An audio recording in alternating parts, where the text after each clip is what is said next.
हम गरीब हैं साहब, लेकिन सपने बड़े हैं। अगर हमारी मेहनत पसंद आई हो तो प्लीज़ वीडियो को लाइक, सब्सक्राइब, शेयर करें ताकि हर दिन शाम 5 बजे कहानी से जुड़ी वीडियो आपको मिलता रहे। साल 2010 बनारस की गलियों में घुली सुबह की ठंडी हवा और गंगा घाट की आरती की गूंज के बीच आरब पहली बार सिया से मिला था। वो कॉलेज का पहला दिन था। आरब एक शांत लड़का था जिसकी दुनिया किताबों और सपनों तक सिमटी थी।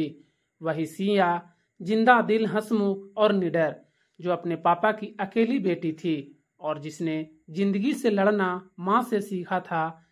कॉलेज के गेट पर सिया की साइकिल फिसल गई और आरब ने दौड़कर उसे थाम लिया। उनके हाथ एक पल को छुए और एक नज्म सी लिख गई, दोनों के दिलों में अनकही, अनजानी लेकिन बेहद गहरी। कई महीनों तक दोनों एक दूसरे से दूर रहते हुए भी पास होते गए।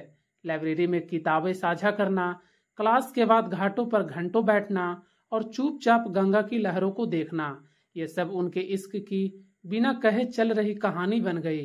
एक दिन बारिश हो रही थी। सिया छतरी लाना भूल गई थी।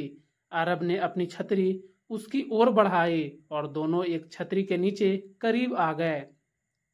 उस दिन सिया ने पहली बार अरब की आंखों में खुद को देखा और कहा, पता नहीं क्यों तुम्हारे साथ सब सही लगता है। कॉलेज का आखिरी साल चल रहा था। अरब ने घाट पर एक चिट्ठी सिया को दी। उसमें लिखा था, मैं तुमसे मोहब्बत करता हूँ, वो भी उस तरह जैसे मंदिर की घंटियों में कोई सच्चा नाम लिया जाता है। अगर कभी तुमको लगे कि ये दिल झूठ बोल रहा है तो मेरी धड़कनें सुन लेना। हर धड़कन पर तुम्हारा नाम लिखा मिलेगा। सिया रो पड़ी थी। उसने अरब का हाथ थामा और कहा, इस जीवन में तुम्हारा साथ चाहिए और अगर ये जन्म साथ न दे सका तो अगले जन्म की प्रतीक्षा करूंगी। वादा है। कॉलेज के बाद दोनों एक साथ नौकरी ढूंढनी शुरू की। अरब को दिल्ली में एक अच्छी नौकरी मिल गई, लेकिन सिया को बनारस छोड़ना मुश्किल लग रहा था। उसके पिता की तबीयत ठीक नहीं रहती थी। सिया ने कहा, तुम जाओ अरब, अपने सपनों को पंख दो, मैं यहाँ संभाल लूंगी सब कुछ। हम मिलेंगे जल्द। अरब ने वादा किया कि वो जल्द लौटेगा और सिया को हमेशा के लिए अपनी जिंदगी में ले आएगा।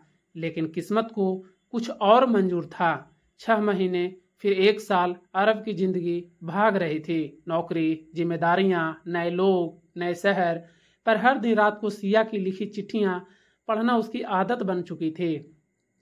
सिया रोज एक खत भेजती थी, कभी अपने दिन का हाल, कभी पुराने लम्हों की यादें, कभी अधूरी कविताएं।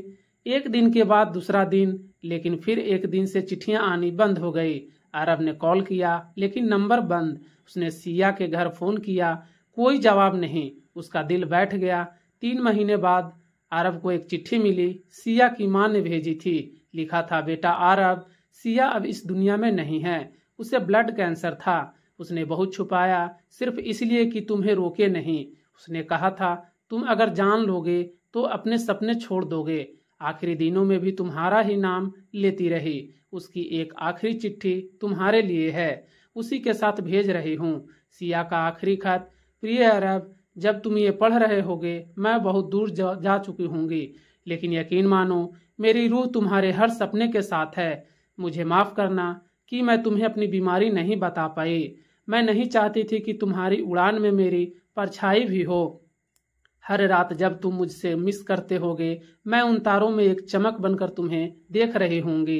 तुम्हारे भेजे हर खत मैंने तकिए के नीचे रखा है और जाते जाते वही तकिया मैंने अपने सीने पर रखा था। मेरी बस एक ख्वाहिश है, जब कभी गंगा किनारे जाना तो एक फूल मेरी याद में छोड़ देना। तुमसे मोहब्बत की थी और आखिरी सांस तक की। हमेशा तुम्हारी, सिया। अरब बनारस लौटा। गंगा घाट पर वही जगह पर जाकर घंटों बैठा रहा जहां सिया संग वो लम्हे बिताए थे। उसने सिया का आखिरी खत घाट के जाल में छोड़ा और एक गुलाब बहा दिया। आज भी अगर कोई शाम को अकेले घाट पर बैठे अरब को देखता है तो कहता है उसकी आंखों में कोई इंतजार अब भी बाकी है, शायद किसी ऐसे मोहब्बत का जो पूरी होकर भी अधूरी रह गई। इस कहानी समाप्त होता है। कुछ मोहब्बतें खत्म नहीं होती, वो बस रूह में बस जाती है। तो चलिए वीडियो को अंत करते हैं। अगर अच्छा लगे तो लाइक, शेयर, सब्सक्राइब जरूर करें। धन्यवाद।